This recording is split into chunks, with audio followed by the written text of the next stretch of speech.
Hey everyone, it's Mike.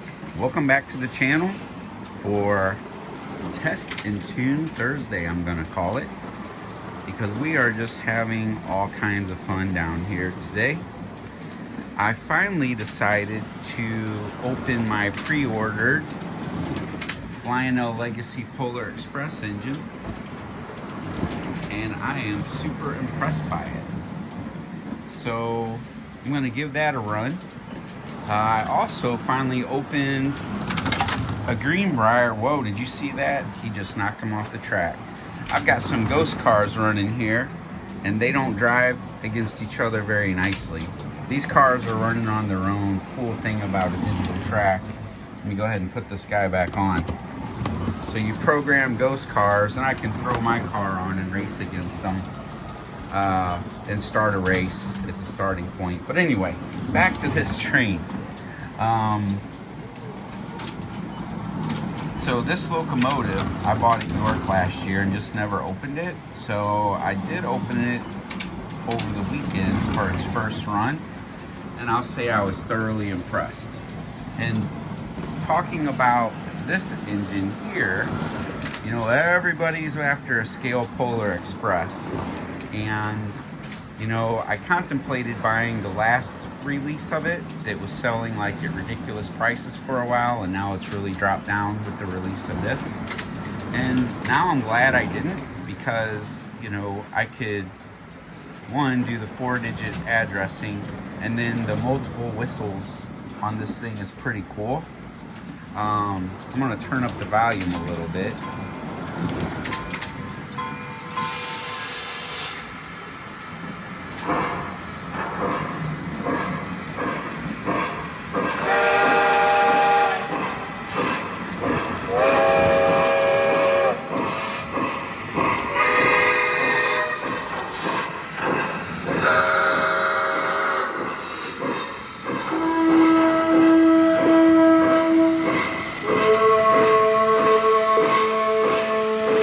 I love that one the most because if you're a Polar Express fan, that's the sound it makes when it's pulling into the North Pole.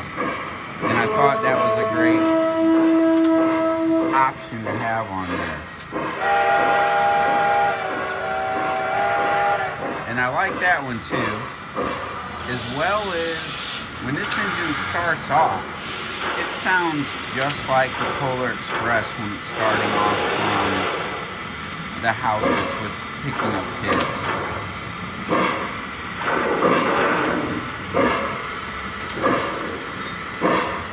So it's not the typical Lionel Legacy sounds. They added a little bit to it. I don't know if all the Berkshires do that or not, but that one does. And then the Tom Hanks voice, just like on my Lion Chief Plus. I am the king of the North! I like having that feature also. So I'm going to give a thumbs up to this Polar Express engine. And I'm happy I did make this purchase. And I'm happy that it does work. I can't run smoke tonight, or else Christy will be down here in less than a minute to tell me to turn it off, because she's in the room right above me. Alright, so I just have random cars on the track.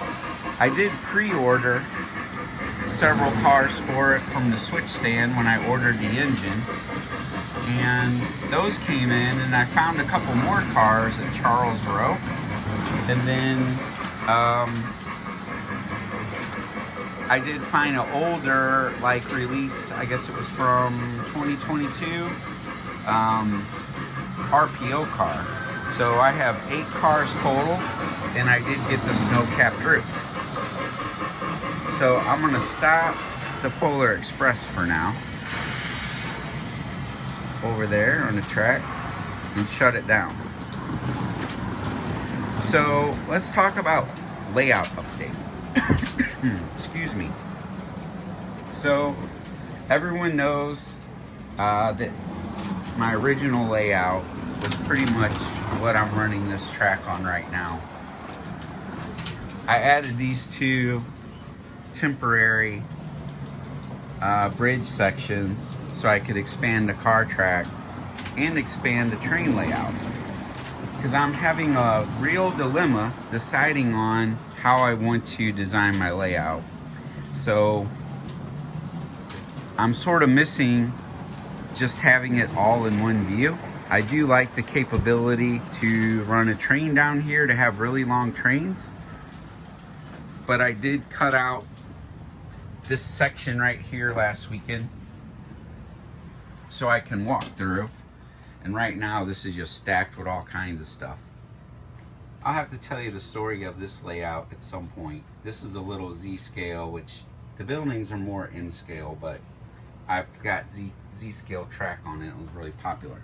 All right, so back to the matter at hand. So in that expansion down there, I removed a section along the wall, and that had the storage shelves for all these K-Line 21-inch cars underneath it. So now I have K-Line 21-inch cars just everywhere, and I don't know. I got to sell some stuff to make more room. So I don't know if I want to make my slot car track come down this wall instead, which is my dilemma. And then in here, do a 4x10 and by 4x10 N scale or HO or S scale layout, and just not run my O gauge down into here. And you know, I sit here and I look at my old videos of how my layout was going in here, and I actually liked it. Like, I didn't really have any complaints, except for I kept expanding it, and I got more ideas, and now we always wanted that other room for slot cars. So I thought, why not make this the slot car track maybe, and just make this all my O gauge layout again. Because again, I like seeing all my train at once. So that means if I can only run a 20 car train instead of a 40 or 50 car train, maybe I'll have to make that sacrifice to rebuild the inclines and declines. Because even a lot of the people who watch this channel make comments about, hey, I really liked your old layout, and friends message me on Facebook or give me a call and like, your old layout was so cool with the inclines and declines and the mountain scenes.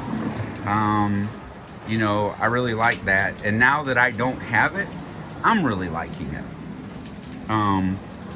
So sitting here thinking, should I redo that again? Because I'm sort of at builder's block, meaning I can't settle on a track plan. And now that I've experienced a little bit of running trains on what's considered like a perimeter, or man, them cars are violent. Look, they just wrecked each other. They switched lanes at the same time. Some aggressive drivers there.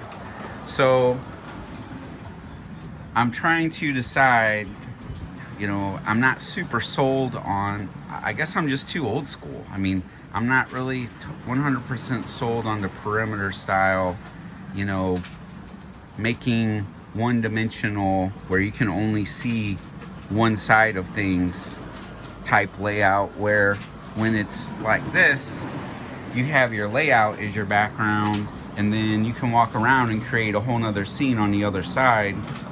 So I'm just torn. And you know, Joe Gozo, and I see Wes from Whitmore Trains. So Joe's with GSG Trains, he's building his layout, which is a more traditional style, and he has a lot of tin plate. Then Wes with Whitmore's Trains, I like, he keeps expanding more levels on his, and it's a walk around layout, not a perimeter style layout. So the traditional style layout may be haunting me a little bit.